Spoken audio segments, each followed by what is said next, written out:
ಬೆಂಗಳೂರಿನಲ್ಲಿ ಏನಿದ್ರೂ ಕೂಡ ಕರಗದ ಸಂಭ್ರಮ ಸಡಗರಕ್ಕೆ ಜನ ಸಾಕ್ಷಿಯಾಗೋದಕ್ಕಿದ್ದಾರೆ. ಈಗಾಗಲೇ ಲಕ್ಷ ಲಕ್ಷ ಸಂಖ್ಯೆಯಲ್ಲಿ ಬೆಂಗಳೂರಿನ ಈ ಭಾಗಕ್ಕೆ ಜನ ಬಂದಿದ್ದಾರೆ. ಕರಗ ಮಹೋತ್ಸವಕ್ಕೆ ಕೌಂಟ್ ಡೌನ್ ಸ್ಟಾರ್ಟ್ ಆಗಿದೆ. ಐತಿಹಾಸಿಕ ಹಾಗೂ ಪುರಾಣ ಪ್ರಸಿದ್ಧವಾದಂತಹ ಕರಗದ ಸಂಭ್ರಮ ಸಡಗರ ಹೇಗಿದೆ ಅನ್ನೋದರ ಇಂಚಿಂಚು ಮಾಹಿತಿಯನ್ನು ಕೂಡ ನಾವು ಕೊಡ್ತಾ ಹೋಗ್ತೀವಿ. ಈಗಾಗಲೇ ನವ ವಧುವಿನಂತೆ ಧರ್ಮರಾಯಸ್ವಾಮಿ ದೇಗುಲ ಸಿಂಗಾರಗೊಂಡಿದೆ. ಪ್ರತಿ ಬೀದಿಯೂ ಕೂಡ ಸಿಂಗಾರಗೊಂಡಿದೆ. ತಡರಾತ್ರಿ 1:30ಕ್ಕೆ ದ್ರೌಪದಮ್ಮನ ಹೂವಿನ ಕರಗ ಹೊರಬರಲಿದೆ. ಮಧ್ಯರಾತ್ರಿ 2 ಗಂಟೆಯಿಂದ ಕರಗದ ಮೆರವಣಿಗೆ ಕೂಡ ಆರಂಭ ಆಗಲಿಕ್ಕಿದೆ. ಈ ಬಾರಿ ಕೂಡ ಎಂದಿನಂತೆ ಭಾವೈಕ್ಯತೆಯ ಸಂದೇಶವನ್ನು ಕೊಡೋದಕ್ಕೆ ಮಸ್ತಾನ್ ಸಾಬ್ ದರ್ಗಾಕ್ಕೆ ಈ ಕರಗ ತೆರಳಲಿದೆ. ನಂತರ ಅಲ್ಲಿ ಪೂಜೆಯನ್ನು ಸ್ವೀಕರಿಸಲಿದೆ. ಕರಗ ಸಾಗುವ ಮಾರ್ಗದ ಉದ್ದಕ್ಕೂ ಕೂಡ ಪೊಲೀಸರ ಹದ್ದಿನ ಕಣ್ಣು ಕೂಡ ಕಂಡು ಬರ್ತಾ ಇದೆ. ಕರಗದಲ್ಲಿ ಅಂದಾಜು 8 ರಿಂದ 14 ಲಕ್ಷದಷ್ಟು ಜನ ಸಾಕ್ಷಿಯಾಗುವ ಸಾಧ್ಯತೆ ಇದೆ. ಇನ್ನು ಈ ನಿಟ್ಟಿನಲ್ಲಿ ಹಲವಾರು ಮುಂಜಾಗ್ರತಾ ಕ್ರಮಗಳನ್ನು ಕೈಗೊಳ್ಳಲಾಗಿದೆ. ದೃಶ್ಯಾವಳಿಗಳನ್ನು ನೀವು ನೋಡ್ತಾ ಇದ್ದೀರಾ, ಯಾವ ಸಂಖ್ಯೆಯಲ್ಲಿ ಜನ ತುಂಬಿ ಹೋಗಿದ್ದಾರೆ ತಿಗಳರ ಪೇಟೆಯಲ್ಲಿ ಅಂತ ಹೇಳಿ. ಬಹಳಷ್ಟು ಜನ ಕಾತರದಿಂದ ಕಾಯ್ತಾ ಇದ್ರು. ಯುಗಾದಿಯ ನಂತರ ಶುರುವಾದಂತಹ ಕರಗದ ಪ್ರಿಪ್ರೇಷನ್ ಆಲ್ಮೋಸ್ಟ್ ಇವತ್ತು ಸಂಪನ್ನಗೊಳ್ತಾ ಇದೆ. ಹೀಗಾಗಿ ಇವತ್ತಿನ ದಿನಕ್ಕೆ ಸಾಕ್ಷಿಯಾಗಬೇಕು ಅಂತ ಬಂದಿದ್ದಾರೆ. ಸೊ ಆ ವೈಭವೋಪೇತವಾದಂತಹ ಸಡಗರ, ವಿಶೇಷ ಅನುಭವ ಯಾವ ರೀತಿ ಇದೆ ಅನ್ನೋದನ್ನು ನೀವು ನೋಡ್ತಾ ಇದ್ದೀರಾ ದೃಶ್ಯಾವಳಿಗಳ ಮೂಲಕ. ತೇರು ಒಂದು ಕಡೆಗೆ ಸಿದ್ಧವಾಗಿದೆ. ತೇರಿಗೆ ಅಲಂಕಾರವನ್ನು ಕೂಡ ಅತ್ಯಂತ ವಿಜೃಂಭಣೆಯಿಂದ ಮಾಡಲಾಗಿದೆ ಹಾಗೂ ಹಲವಾರು ವಿಧಿವಿಧಾನಗಳನ್ನು ಕೂಡ ಬೆಳಗ್ಗಿನಿಂದಲೇ ನೆರವೇರಿಸಲಾಗ್ತಾ ಇದೆ. ಈಗಾಗಲೇ ದೃಶ್ಯಾವಳಿಗಳನ್ನು ನೀವು ಗಮನಿಸ್ತಾ ಇದ್ದೀರಾ. ಕರಗಕ್ಕೆ ಸಾಕ್ಷಿಯಾಗಬೇಕು ಅಂತ ಮುಖ್ಯಮಂತ್ರಿ ಸಿದ್ದರಾಮಯ್ಯ ಅವರ ಆಗಮನ ಕೂಡ ಆಗಿದೆ. ಹಾಗೆ ಅವರಿಗೆ ಸಾಥ್ ಕೊಟ್ಟಿದ್ದಾರೆ ಶಾಂತಿನಗರ ಕ್ಷೇತ್ರದ ಶಾಸಕರಾಗಿರುವಂತಹ ಹ್ಯಾರಿಸ್ ಅವರು. ಅವ್ರ ಜೊತೆಗೆ ಇನ್ನೂ ಅನೇಕ ಕಾಂಗ್ರೆಸ್ ಮುಖಂಡರ ಉಪಸ್ಥಿತಿ ಕೂಡ ಇತ್ತು. 800 ವರ್ಷಗಳ ಇತಿಹಾಸ, 800 ವರ್ಷಗಳ ರಿಚ್ ಟ್ರೆಡಿಷನ್ ಕಲ್ಚರನ್ನು ಮುಖ್ಯಮಂತ್ರಿಗಳು ಕೂಡ ಕಣ್ತುಂಬಿಕೊಳ್ಳೋದಕ್ಕೆ ಅಂತ ಬಂದಂಥ ಸಂದರ್ಭದ ದೃಶ್ಯಾವಳಿಗಳನ್ನು ನೀವು ನೋಡ್ತಾ ಇದ್ದೀರಾ.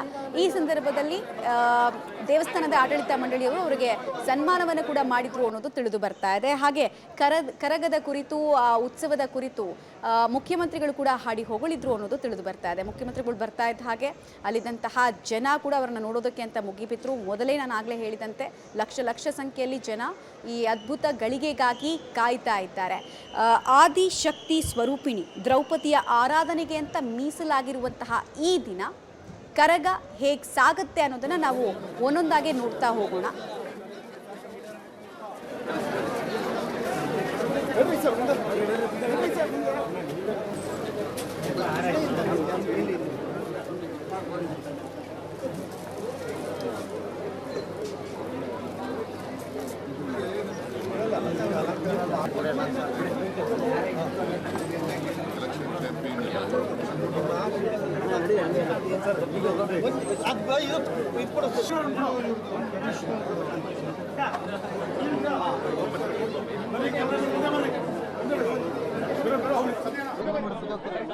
ಮುಖ್ಯಮಂತ್ರಿ ಸಿದ್ದರಾಮಯ್ಯ ಅವರ ಆಗಮನ ಕರಗದಲ್ಲಿ ಪಾಲ್ಗೊಂಡಂತಹ ಜನರಿಗೆ ಇನ್ನಷ್ಟು ಹುಮ್ಮಸ್ಸನ್ನ ಹೆಚ್ಚು ಮಾಡಿತು. ಹಾಗೆ ಅವರಿಗೆ ಅಲ್ಲಿ ಸನ್ಮಾನ ಮಾಡುವಂತಹ ಕೆಲಸವನ್ನ ಕೂಡ ಆಡಳಿತ ಮಂಡಳಿಯವರು ಮಾಡಿದ್ರು. ಶಾಲು ಹೊದಿಸಿ ಬೆಳ್ಳಿ ಕತ್ತಿಯನ್ನ ಉಡುಗೊರೆಯಾಗಿ ಮುಖ್ಯಮಂತ್ರಿಗಳಿಗೆ ನೀಡೋ ಕೆಲಸವನ್ನ ಆಡಳಿತ ಮಂಡಳಿ ಹಾಗೂ ಕರಗದ ಉಸ್ತುವಾರಿಯನ್ನ ಹೊತ್ಕೊಂಡಿರುವಂತಹ ಸಮಿತಿ ಮಾಡಿದಂತಹ ಸಂದರ್ಭದ ದೃಶ್ಯಾವಳಿಗಳನ್ನು ನೋಡ್ತಾ ಇದ್ದೀರಾ.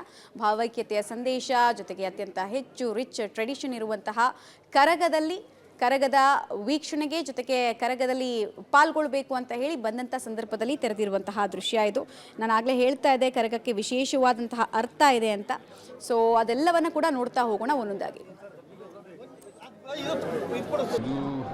ಬಹಳ ಐತಿಹಾಸಿಕವಾದದ್ದು ಮತ್ತು ಪುರಾತನವಾದಂಥ ಕರಗ ಮಹೋತ್ಸವ.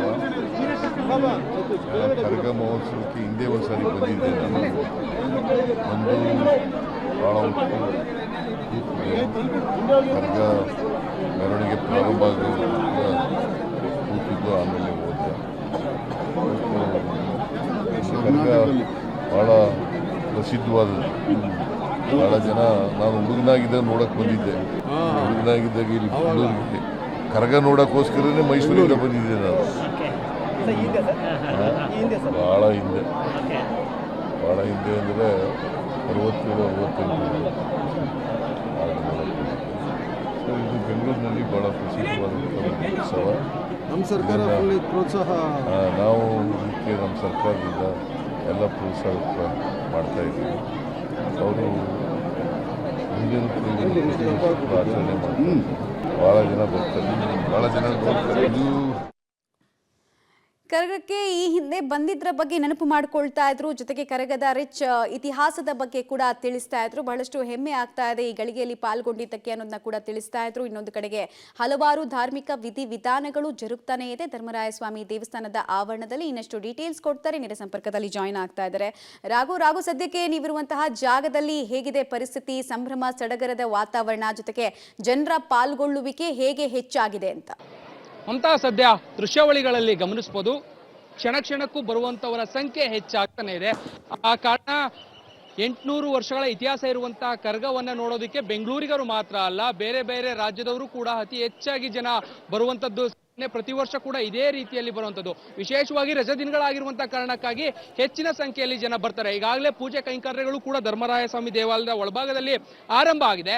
1:30 ಸುಮಾರಿಗೆ ದೇವಾಲಯದ ಒಳಗಡೆಯಿಂದ ಹೊರಭಾಗಕ್ಕೆ ಹೂವಿನ ಕರಗ ಏನಿದೆ ಅದು ಬರುವಂತದ್ದು. ಅನಂತರ ಇಲ್ಲಿಂದ ನೇರವಾಗಿ ಮೆರವಣಿಗೆ ಆರಂಭ ಆಗುತ್ತೆ. ಅದಕ್ಕೂ ಮುಂಚೆ ಧರ್ಮರಾಯ ಸ್ವಾಮಿಯವರ ರಥೋತ್ಸವ ಆಗುತ್ತೆ. ಅನಂತರದಲ್ಲಿ ಅದು ಇಲ್ಲಿಂದ ಸುಮಾರು 100-150 ಮೀಟರ್ ದೂರದಲ್ಲಿರುವಂತಹ ಸರ್ಕಲ್ ಅಲ್ಲಿ ಹೋಗಿ ನಿಂತಾದ್ಮೇಲೆ ಕರಗ ಆದ್ರೆ ಹಿಂಭಾಗ ಹೋಗಿ ದಕ್ಷಿಣೆಯನ್ನ ಹಾಕಿ ಅನಂತರ ಮುಂದಕ್ಕೆ ಸಾಗುವಂಥದ್ದು. ಹೆಚ್ಚಿನ ಸಂಖ್ಯೆಯಲ್ಲಿ ಜನ ಬರ್ತಾ ಇದ್ದಾರೆ. ಕೇವಲ ಜನಸಾಮಾನ್ಯರಷ್ಟೇ ಅಲ್ಲದೆ ಒಂದಷ್ಟು ಜನ ಪ್ರಮುಖ ರಾಜಕೀಯ ಮುಖಂಡರು ಕೂಡ ಬರ್ತಾ ಇದ್ದಾರೆ, ದೇವರ ದರ್ಶನವನ್ನ ಪಡೆಯುವಂತಾಗ್ತಾ ಇದೆ. ಸಿಎಂ ಸಾಹೇಬರು ಕೂಡ ಕೆಲವೇ ಕ್ಷಣಗಳ ಹಿಂದಷ್ಟೇ ಬಂದು ದರ್ಶನವನ್ನ ಪಡೆದೋದ್ರು. ಅದೇ ರೀತಿ ಬೇರೆ ಬೇರೆ ಮುಖಂಡರು ಕೂಡ ಸ್ಥಳಕ್ಕೆ ಬರ್ತಾ ಇದ್ದಾರೆ. ನನ್ನೊಟ್ಟಿಗೆ ಕೆಲವೊಂದಷ್ಟು ಜನ ಸ್ಥಳೀಯರು ಕಳೆದ ಅನೇಕ ವರ್ಷಗಳಿಂದ ಕರ್ಗವನ್ನ ನೋಡ್ತಾ ಇದ್ದಂಥವ್ರು ನನ್ನೊಟ್ಟಿಗಿದ್ದಾರೆ, ಅವ್ರನ್ನ ಮಾತನಾಡಿಸ್ತೇನೆ. ಸರ್, ಕರ್ಗ ಅಂತ ಹೇಳಿದ ತಕ್ಷಣ ನಿಮಗೆ ನೆನಪಾಗುವಂಥದ್ದು? ಕರಗ ಅನ್ನತಕ್ಕಂಥ ನಮ್ಗೆ ನೆನಪಾಗುತ್ತೆ ವಿಶ್ವವಿಖ್ಯಾತವಾದ ಒಂದು ಪ್ರೋಗ್ರಾಮು. ನಾವು ಪರ್ಟಿಕ್ಯುಲರ್ ಆಗಿ ಸಮುದಾಯದಿಂದ 100 ವರ್ಷಗಳಿಂದ ನಾವು ಕಾರ್ಯಕ್ರಮವನ್ನು ಬರ್ತಿದ್ದೀವಿ. ಯಾವ ಕಾರಣಕ್ಕೆ ಅಂದರೆ ಆ ರಥವನ್ನು ಮಾಡಿಸ್ಕೊಟ್ಟಿದ್ರು ನಮ್ಮ ತಾತ ಅವ್ರ ಕಾಲದಲ್ಲಿ. Since as for as my memory is concern, ನಾನು 1927 ನಮ್ಮ ತಾತ ಅವರು ಮಾಡಿಸ್ಕೊಟ್ಟಿದ್ದ ರಥದಿಂದ ಶುರುವಾಗಿದ್ದು ಈಗ ಸೋ ಮೆನಿ ಮಾಡಿಫಿಕೇಶನ್ಸಿಂದ ಈ ಸ್ಥಿತಿಗೆ ಬಂದು ನಿಂತಿದೆ. ಈ ರಥೋತ್ಸವ ಒಂದು ಕರಗದ ಒಂದು ಅವಿಭಾಜ್ಯ ಅಂಗವಾಗಿದೆ. ಈ ಹಿಂದೆ ಕರಗಗಳನ್ನ ನೋಡ್ತಾ ಇದ್ದಿದ್ದಕ್ಕೂ ಈಗ ಈ ವರ್ಷಗಳಲ್ಲಿ ನೋಡೋದಕ್ಕೂ ಏನು ಡಿಫರೆನ್ಸ್? ಮುಖ್ಯವಾದ ಅಂಶವೆಂದರೆ ಜನಸಂಖ್ಯೆ ಜಾಸ್ತಿ. ಜನಸಂಖ್ಯೆ 5-6 ರಾಷ್ಟ್ರೀಯ ಅಂಕಿಅಂಶಗಳ ಪ್ರಕಾರ ಈ ವರ್ಷ ಕೂಡ ಅದಕ್ಕಿಂತ ಹೆಚ್ಚಿನ ಜನಸಂಖ್ಯೆ ಬರ್ತಾರೆ ಅಂತ ನಮ್ಮ ಅಭಿಪ್ರಾಯ. ಪ್ರತಿ ವರ್ಷ ಸಹ ತಾವೆಲ್ಲರೂ ಕುಟುಂಬ ಸಮೇತರಾಗಿ ಬರುವಂತದ್ದು, ದೇವರ ದರ್ಶನವನ್ನ ಮಾಡುವಂತದ್ದು ಆಗುತ್ತೆ. ನಮ್ಮ ಕುಟುಂಬ ಸಮೇತವೇನಲ್ಲ, ನಮ್ಮ ಜನ ಸಮುದಾಯ, ನಮ್ಮ ಕುಟುಂಬದವರೆಲ್ಲ, ನಮ್ಮ ಜನಾಂಗದವರೆಲ್ಲ ಬಂದು ಮಾಡ್ತಾರೆ. ನಮ್ಮ ಈ ರಥೋತ್ಸವ ಅನ್ನೋದು ನಮ್ಮ ತಾತವ್ರು ಮಾಡಿಕೊಟ್ಟದ್ರಿಂದ ಬೆಳಜಿಗರ ಸಮುದಾಯದವರು ಬಂದು ಅವರಿಗೆ A to Z ಅವರೇ ರಥನ ಪ್ರಿಪೇರ್ ಮಾಡಿ ಅದರ ಕೂಲಂಕುಷವಾಗಿ ಅದನ್ನು ಪರಿಶೀಲಿಸಿ ಇಲ್ಲಿಂದ ದೇವಸ್ಥಾನದಿಂದ ಮಾರ್ಕೆಟ್ ಪ್ಲೇಸ್ವರೆಗೆ ಹೋಗಿ ವಾಪಸ್ ಬಂದು ನೆಕ್ಸ್ಟ್ ಡೇ 12 ಗಂಟೆ 1 ಗಂಟೆ ಒಳಗಡೆ ವಾಪಸ್ ತಂದು ಬಿಡೋ ಕಾರ್ಯಕ್ರಮ ನಾವು ವಹಿಸ್ತೀವಿ. ಇನ್ನು ಅದೇ ರೀತಿ ಅದರ ಈಗಷ್ಟೇ ಬಲಿಪೂಜೆಗೆ ಹೋಗಿದಂತಹ ತಂಡ ಕೂಡ ವಾಪಸ್ ಬರ್ತಾ ಇದೆ. ನೇರವಾಗಿ ಇಲ್ಲಿಂದ ಪೂಜೆಯನ್ನ ಮುಗಿಸಿ ಅಂದ್ರೆ ಕಬ್ಬನ್ ಪಾರ್ಕ್ ನಲ್ಲಿರುವಂತಹ ಕಲ್ಯಾಣಿ ಏನಿದೆ, ಕಲ್ಯಾಣಿಯಲ್ಲಿ ಪೂಜೆಗೆ ಹೋಗಿದ್ರೆ ಪೂಜೆಯನ್ನ ಮುಗಿಸಿ ಈಗ ವಾಪಸ್ ಬರ್ತಾ ಇರುವಂತದ್ದು. ಬಂದ ನಂತರದಲ್ಲಿ ದೇವಾಲಯದಲ್ಲಿ ಬಳೆ ಪೂಜೆ ಎಲ್ಲ ಕೂಡ ಆರಂಭ ಆಗುತ್ತೆ. ಆ ನಂತರದಲ್ಲಿ ನೇರವಾಗಿ ದೇವಾಲಯದಿಂದ ಹೊರಭಾಗಕ್ಕೆ ಹೂವಿನ ಕರ್ಗವನ್ನು ಹೊತ್ತಂತಹ ಪೂಜಾರಿ ಜ್ಞಾನೇಂದ್ರ ಅವರು ಕರ್ಗವನ್ನ ಹೊತ್ತು ಆಚೆ ಬಂದು ಮೆರವಣಿಗೆ ಆರಂಭ ಆಗುವಂತದ್ದು. ಮಮತಾ. ಓಕೆ ರಾಘು, ಹಾಗೆ ಹೋಲ್ಡ್ ಮಾಡಿ. ಇನ್ನಷ್ಟು ಡೀಟೇಲ್ ಕೊಡೋದಕ್ಕೆ ನಮ್ಮ ಜೊತೆಗೆ ಜಾಯಿನ್ ಆಗ್ತಾ ಇದ್ದಾರೆ ಮಾರುತಿ. ತಾವೀಗ ಯಾವ ಭಾಗದಲ್ಲಿದ್ದೀರಿ, ಜೊತೆಗೆ ಈ ರೂಟ್ ಮ್ಯಾಪ್ ಭದ್ರತೆ ವಿಚಾರದಲ್ಲಿ ಏನೇನು ಮಾಹಿತಿ ಕೊಡ್ತೀರಿ ಅಂತ? ಖಂಡಿತ ಮಮತಾ, ನೇರವಾಗಿ ದೃಶ್ಯಗಳನ್ನ ತೋರಿಸ್ತಾ ಅದ್ರ ಬಗ್ಗೆ ಹೇಳ್ತಾ ಹೋಗ್ತೀನಿ. ನಾನು ದೇವಾಲಯದ ಮುಂಭಾಗದಲ್ಲಿ ಇದ್ದೀನಿ. ದೃಶ್ಯಗಳಲ್ಲಿ ನೋಡಬಹುದು, ಇಲ್ಲಿ ಜನಸಾಗರ ಬೇಗ ಹರಿದು ಬರ್ತಿದೆ. ಈಗಾಗಲೇ ಕರಗವನ್ನು ಹೊರುವಂತಹ ಪೂಜಾರಿಯಾಗಿರುವಂತಹ ಜ್ಞಾನೇಂದ್ರ ಅವರು ಕರಗದ ಪೂಜೆಗೋಸ್ಕರ ಈಗ ಕೊಳಕ್ಕೆ ಹೋಗಿರುವಂಥದ್ದು. ಅಲ್ಲಿಂದ ಬಂದ ನಂತರದಲ್ಲಿ ದೇವಾಲಯದ ಒಳಭಾಗದಲ್ಲಿ ಬಳೆ ಶಸ್ತ್ರ ಆಗುತ್ತೆ. ಆ ನಂತರದಲ್ಲಿ ಕರಗದ ಶಕ್ತೋತ್ಸವದ ತಯಾರಿ ನಡೆಯುತ್ತೆ. 12:30 1 ಗಂಟೆ ನಂತರದಲ್ಲಿ ಕರಗ, ಬೆಂಗಳೂರಿನ ಕರಗ ವಿಶ್ವವಿಖ್ಯಾತ ಹೊರಗೆ ಬರುತ್ತೆ. ಇಲ್ಲಿಂದ ಬಂದಂತಹ ಕರಗ ನೇರವಾಗಿ ತಿಗಡುಪೇಟೆಯಿಂದ ಬಳೆಪೇಟೆ ಮೂಲಕವಾಗಿ KR ಮಾರುಕಟ್ಟೆ ಕಡೆ ಹೋಗಿ ಆ ನಂತರದಲ್ಲಿ ಮಸ್ತಾನ್ ದರ್ಗಾಕ್ಕೆ ಬಂದು ಅಲ್ಲಿಂದ ಅಣ್ಣಮ್ಮ ಟೆಂಪಲ್ಗೆ ಬರುತ್ತೆ. ಅಣ್ಣಮ್ಮ ಟೆಂಪಲ್ನ ಮುಗಿಸ್ಕೊಂಡು ಅಣ್ಣಮ್ಮ ಟೆಂಪಲ್ನಿಂದ ನೇರವಾಗಿ ಮೈಸೂರು ಬ್ಯಾಂಕ್ ವೃತ್ತದಲ್ಲಿರುವಂಥ ಆಂಜನೇಯ ದೇವಾಲಯಕ್ಕೆ ಬರುತ್ತೆ. ಆ ನಂತರದಲ್ಲಿ ಇಲ್ಲಿ ಕುಲಸ್ಥರು ಏನಿದ್ದಾರೆ, ಕುಲಸ್ಥರ ಮನೆಗಳಿಗೆ, ತಿಗಡುಪೇಟೆಯ ಕುಲಸ್ಥರ ಮನೆಗಳಿಗೆ ಕರಗದ ದರ್ಶನ ಆಗುತ್ತೆ. ಆ ನಂತರ ಧರ್ಮರಾಯನ ದೇವಾಲಯಕ್ಕೆ ಬರುತ್ತೆ. ಈ ಹಿನ್ನೆಲೆಯಲ್ಲಿ ಪೊಲೀಸರು ಈಗಾಗಲೇ ಬಿಗಿ ಬಂದೋಬಸ್ತ ಮಾಡ್ಕೊಂಡಿರುವಂಥದ್ದು. ಒಟ್ಟು 3,000ಕ್ಕೂ ಹೆಚ್ಚು ಪೊಲೀಸರನ್ನ ಈ ಕರಗದ ಉತ್ಸವದ ಮುಂಭಾಗದಲ್ಲಿ ಯಾವುದೇ ರೀತಿ ಅಹಿತಕರ ಘಟನೆಗಳಾಗಬಾರ್ದು ಅಂತ ಪೊಲೀಸರು ನಿಯೋಜನೆ ಮಾಡಿದ್ದಾರೆ. ಎಲ್ಲೆಲ್ಲಿ ಕರಗ ಸಂಚಾರ ಮಾಡುತ್ತೆ ಆ ಭಾಗದಲ್ಲೆಲ್ಲ ಸಿವಿಲ್ ಪೊಲೀಸರು ಆಗಿರ್ಬೋದು ಮತ್ತು ವಿಶೇಷ ಪೊಲೀಸರ ತಂಡವನ್ನು ಅವರಿಗೆ ಬಿಳಿ ಟಿ ಶರ್ಟ್ಗಳನ್ನು ಕೊಟ್ಟು ಪೊಲೀಸರ ತಂಡವನ್ನು ನಿಯೋಜನೆ ಮಾಡಿದ್ದಾರೆ. ಯಾವುದೇ ರೀತಿ ಅಹಿತಕರ ಘಟನೆ ಆಗಬಾರ್ದು. ಯಾಕಂದರೆ ಸುಮಾರು ಲಕ್ಷಾಂತರ ಜನ, 10 ಲಕ್ಷಕ್ಕಿಂತ ಹೆಚ್ಚಿನ ಜನ ಸೇರುವಂಥ ನಿರೀಕ್ಷೆ ಇರೋದ್ರಿಂದ ಈ ನಿಟ್ಟಿನಲ್ಲಿ ಕ್ರಮಗಳನ್ನ ಪೊಲೀಸರು ಕೈಗೊಂಡಿರುವಂಥದ್ದು. ಈಗಾಗಲೇ ಕರಗದ ತಯಾರಿಗಳು ಕೂಡ ಸಂಭ್ರಮದಿಂದ ನಡೀತಿದೆ. ಮತ್ತು ದೇವಾಲಯದ ಹೊರಭಾಗದಲ್ಲಿರುವಂತಹ ಏನು ಕರಗದ ತೇರಿನ ಸಿದ್ಧತೆ ಏನಿದೆ ಅದು ಸಹ ಮಾಡ್ತಿದ್ದಾರೆ. ಈ ತೇರನ್ನು ಕರಗ ಈಚೆ ಬರೋದಕ್ಕಿಂತ ಮುಂಚೆ ಧರ್ಮರಾಯನ ದೇವಸ್ಥಾನದಿಂದ ಇಲ್ಲಿಂದ ಸುಮಾರು ಒಂದು 100 ಮೀಟರ್ವರೆಗೂ ಕರಗದ ತೇರನ್ನು ಎಳ್ಕೊಂಡು ಹೋದ ನಂತರದಲ್ಲಿ ತೇರು ಮುಂದೆ ಹೋದ ನಂತರದಲ್ಲಿ ಕರಗ ಸಾರ್ವಜನಿಕರ ದರ್ಶನಕ್ಕೆ ಹೊರ ಬರುವಂಥದ್ದು.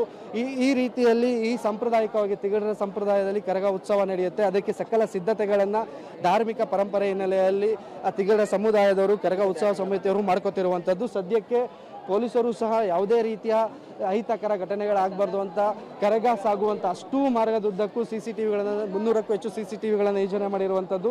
ಜೊತೆಗೆ 3000ಕ್ಕೂ ಹೆಚ್ಚು ಪೊಲೀಸರನ್ನ ಈ ಕರಗ ಎಲ್ಲೆಲ್ಲಿ ಸಂಚಾರ ಮಾಡುತ್ತೆ ಆ ಜಾಗದಲ್ಲೆಲ್ಲ ನಿಯೋಜನೆಗೊಳಿಸಿರುವಂಥದ್ದು.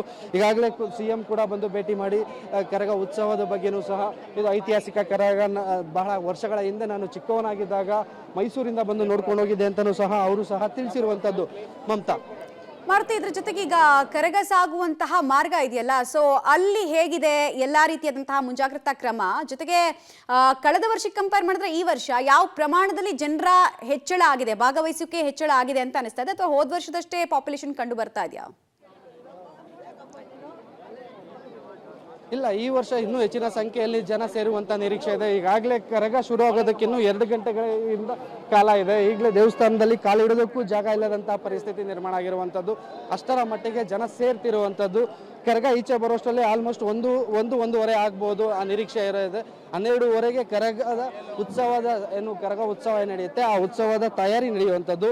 ಕರಗವನ್ನು ಹೊತ್ತಂಥ ಪೂಜಾರಿ ಜ್ಞಾನೇಂದ್ರ ಅವರು ಹೊರ ಬರೋದಕ್ಕೆ 1:30 ಆಗ್ಬೋದು. ಮೊದಲು ದೇವಾಲಯ ಏನಿದೆ, ದೇವಾಲಯದ ಒಳ ಆವರಣದಲ್ಲಿ 3 ಸುತ್ತ ಹಾಕಿ ಆನಂತರದಲ್ಲಿ ದೇವಾಲಯದಿಂದ ಹೊರ ಬಂದು ಇಲ್ಲೂ ಪ್ರದಕ್ಷಿಣೆಗಳನ್ನು ಹಾಕ್ತಾರೆ. ಆನಂತರ ಕರಗ ಸಾರ್ವಜನಿಕ ದರ್ಶನ ಅಂದರೆ ಎಲ್ಲಿ ಕರಗ ಸಂಚಾರ ಮಾಡುತ್ತೆ ಆ ರಸ್ತೆಗಳಲ್ಲಿ ಸಂಚಾರ ಮಾಡುತ್ತೆ. ಆ ರಸ್ತೆಗಳನ್ನು ತೋರಿಸುವಂಥ ಪ್ರಯತ್ನ ಮಾಡ್ತೀವಿ. ಯಾಕಂದರೆ ದೇವಾಲಯದ ಮುಂಭಾಗದ ದೃಶ್ಯಗಳು ಈ ಮಟ್ಟಕ್ಕೆ ಜನ ಇದ್ದಾರೆ ಅಂದರೆ ಹೊರಭಾಗಕ್ಕೆ ನಾನು ಕರ್ಕೊಬಂದು ಹೊರಭಾಗದಲ್ಲೂ ಯಾವ ರೀತಿ ಜನ ಇದ್ದಾರೆ ಅಂತ ನಿಮಗೆ ನೋಡ್ಬೋದು. ಮಮತಾ, ಎಷ್ಟರ ಮಟ್ಟಿಗೆ ದೇವಾಲಯಕ್ಕೆ ಬಂದು ದೇವರ ದರ್ಶನ ಮಾಡ್ಕೊಳ್ಳೋಣ, ಕರಗ ನೋಡೋಣ ಅಂತ ಬೆಂಗಳೂರು ಸೇರಿದಂತೆ ರಾಜ್ಯದ ನಾನಾ ಭಾಗಗಳಿಂದ ಇಲ್ಲಿ ಜನ ಸಾಗರವೇ ಹರಿದು ಬರ್ತಿದೆ. ನೋಡ್ತಿದ್ದೀರಿ ಯಾವ ಮಟ್ಟಕ್ಕೆ ರಸ್ತೆಯಲ್ಲಿ ಜನ ಸೇರ್ತಿದ್ದಾರೆ ಅಂತ. ಆದರೆ ಕರಗ ಬರ್ತಿದ್ದಾಗೇನೆ ಇಲ್ಲಿನ ವೀರಕುಮಾರರು ಕರಗ ಸಂಚಾರ ಮಾಡೋದಕ್ಕೆ ಬೇಕಾದಂಥ ವ್ಯವಸ್ಥೆಯನ್ನು ವೀರಕುಮಾರರೇ ಮಾಡ್ಕೋತಾರೆ. ಯಾಕಂದರೆ ಕರಗ ರಕ್ಷಣೆ ಮಾಡುವಂಥ ಜವಾಬ್ದಾರಿ ಕೂಡ ಅವ್ರ ಮೇಲೆ ಇರುತ್ತೆ. ಆ ನಿಟ್ಟಿನಲ್ಲಿ ಸಾವಿರಾರು ಸಂಖ್ಯೆಯಲ್ಲಿ ವೀರಕುಮಾರರು ಕೂಡ ಈಗ ದೇವಾಲಯದ ಕಡೆ ಬರ್ತಿದ್ದಾರೆ. ಅಂದರೆ ಹರಕೆ ಹೊತ್ಕೊಂಡಿರ್ತಾರೆ, ನಾವು ವೀರಕುಮಾರರಾಗಿ ಸೇವೆ ಮಾಡ್ತೀವಿ ಅಂತ. ಆ ನಿಟ್ಟಿನಲ್ಲೂ ಬರ್ತಿರುವಂಥದ್ದು. ಏನು ಧರ್ಮರಾಯನ ದೇವಸ್ಥಾನದ ರಸ್ತೆ ಏನಿದೆ, ತಿಗಡೂರುಪೇಟೆ ಮುಖ್ಯ ರಸ್ತೆ ಏನಿದೆ, ಈ ರಸ್ತೆಯಲ್ಲಿ ಕಾಲಿಡೋದಕ್ಕೂ ಜಾಗ ಇಲ್ಲದಂಥ ರೀತಿಯಲ್ಲಿ ಜನ ಸೇರ್ತಿರುವಂಥದ್ದು. ಕಳೆದ ವರ್ಷ ಸರಿಸುಮಾರು ಒಂದು ಅಂದಾಜಿನ ಪ್ರಕಾರ 10 ಲಕ್ಷಕ್ಕೂ ಹೆಚ್ಚು ಜನ ಸೇರಿದ್ರು. ಈ ಬಾರಿನೂ 10 ಲಕ್ಷ ಅಲ್ಲ, 15 ಲಕ್ಷಕ್ಕೂ ಹೆಚ್ಚು ಜನ ಸೇರುವ ನಿರೀಕ್ಷೆ ಇದೆ. ಅಂದ್ರೆ ಈ ಕರಗ ಎಲ್ಲೆಲ್ಲಿ ಸಂಚಾರ ಮಾಡುತ್ತೆ, ತಿಗಡೂರುಪೇಟೆ ಆಗಿರ್ಬೋದು, ನಗರಪೇಟೆ ಆಗಿರ್ಬೋದು, ಬಳೆಪೇಟೆ ಆಗಿರ್ಬೋದು, ಮತ್ತೆ ಏನು ಈ ಭಾಗಗಳಲ್ಲಿ ಏನು KR ಮಾರ್ಕೆಟ್, ಮೆಜೆಸ್ಟಿಕ್ ಈ ಭಾಗದಲ್ಲಿ ಕರಗ ಸಂಚಾರ ಮಾಡುತ್ತೆ. ಆಲ್ಮೋಸ್ಟ್ ಒಂದು 3 ರಿಂದ 4 ಗಂಟೆಗಳ ಕಾಲ ಇಲ್ಲಿ ಸಂಚಾರ ಮಾಡುವಂತಹ ಕರಗ ನೋಡೋದಕ್ಕೋಸ್ಕರ ಬೇರೆ ಬೇರೆ ಕಡೆಯಿಂದನೂ ಸಹ ಬಂದಿದ್ದಾರೆ.